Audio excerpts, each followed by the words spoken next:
bersama-sama kita akan membuka Alkitab kita yang terdapat di dalam Matius 14 ayat yang ke-28 sampai ke-31 berbunyi demikian. Lalu Petrus berseru dan jawab dia, "Tuhan, apabila Engkau itu, suruhlah aku datang kepadamu berjalan di atas air." Kata Yesus, "Datanglah." Maka Petrus turun dari perahu dan berjalan di atas air mendapatkan Yesus. Tetapi ketika dirasanya tiupan angin, takutlah ia dan mulai tenggelam lalu berteriak, "Tuhan, tolong aku." Segera Yesus mengulurkan tangannya, memegang dia dan berkata, "Hai orang yang kurang percaya, mengapa engkau bimbang?" Amin. Demikian jawab pembacaan firman Tuhan bagi setiap kita, Bapak Ibu Saudara terkasih. Yang disebut berbahagia adalah setiap kita yang bukan hanya membaca, tapi bagi setiap kita yang juga merenungkan dan melakukan firman di dalam kehidupan kita sehari-hari. Bapak Ibu Saudara yang terkasih, melalui Matius 14 ayat yang ke-28 sampai 31, kita bersama-sama akan belajar satu tema, yaitu iman yang konsisten. Iman yang konsisten. Jemaat yang terkasih, jika kita baca seluruh perikop yang terdapat di dalam Matius 14 ini, kita akan mendapatkan sebuah kisah bahwa sekitar jam 3 malam, jam 3 subuh lah kalau kita sekarang ya, jam 3 subuh, di tengah angin sakal ada seorang manusia berjalan di atas air. Para murid Yesus sangat ketakutan karena mereka menduga bahwa sosok itu adalah hantu. Namun Yesus menenangkan mereka dan berkata, "Jangan takut, ini aku." Ketika mendengar seruan Yesus itu, Petrus pun mengajukan satu pertanyaan, "Tuhan, jika memang itu Engkau, suruhlah aku datang kepadamu." Lalu kata Yesus, "Datanglah." Saat Petrus diberikan kesempatan untuk berjalan di atas air, Petrus keluar dari perahu dan mulai menapak di atas air.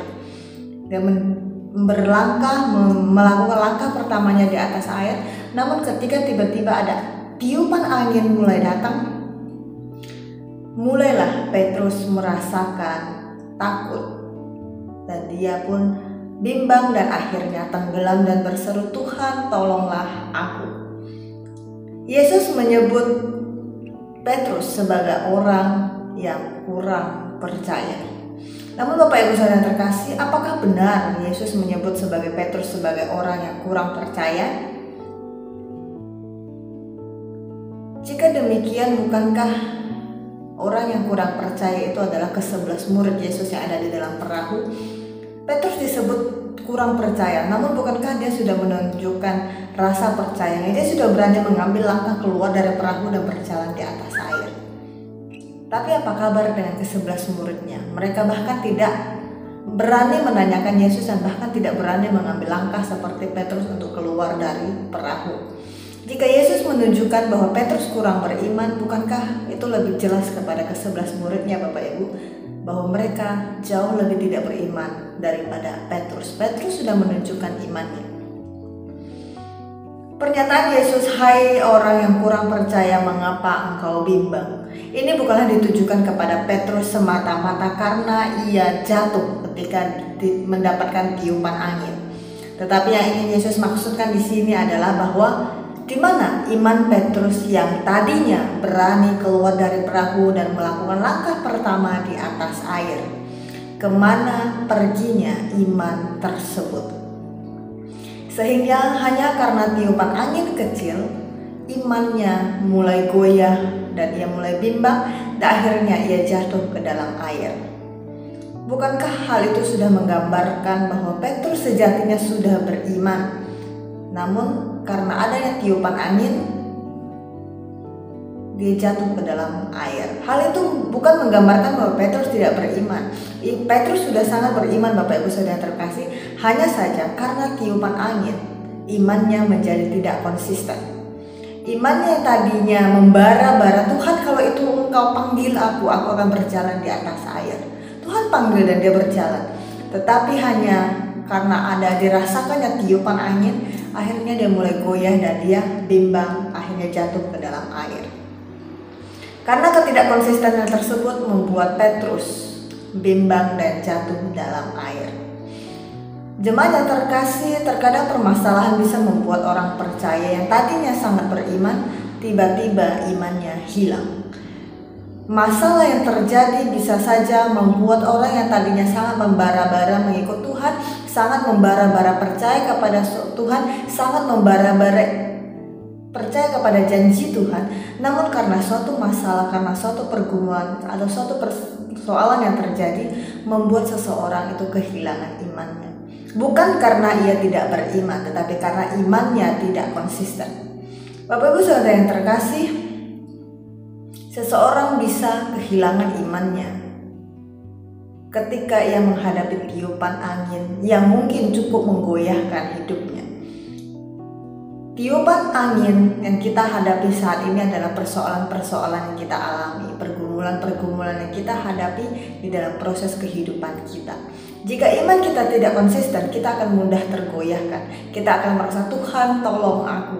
Kita akan bimbang dan kita akan terpuruk. Dan saat itu kita akan berseru, Tuhan tolong aku. Maka ketika Tuhan datang, Tuhan bertanya, hai engkau yang kurang percaya, mengapa engkau bimbang?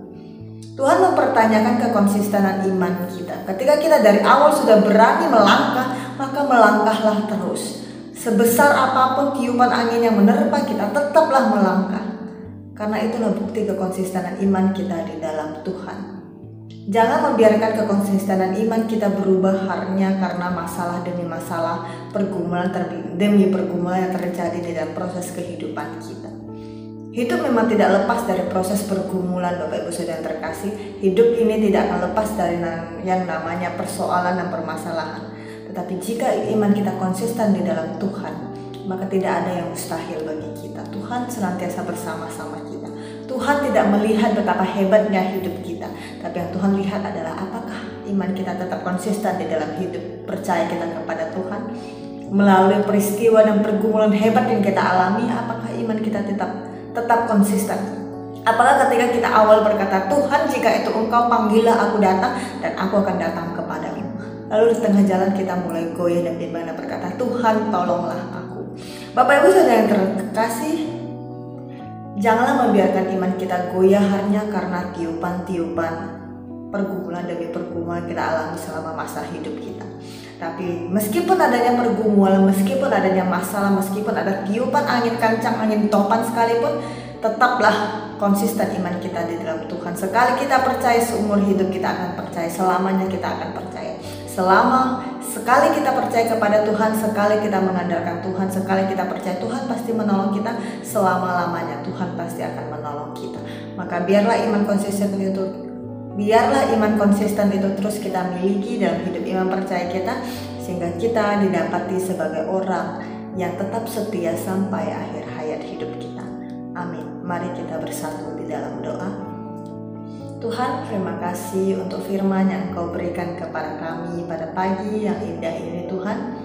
Kami bersyukur untuk firman yang Engkau mengingatkan kepada kami bagaimana hidup beriman kami di tengah pergumulan demi pergumulan yang harus kami hadapi.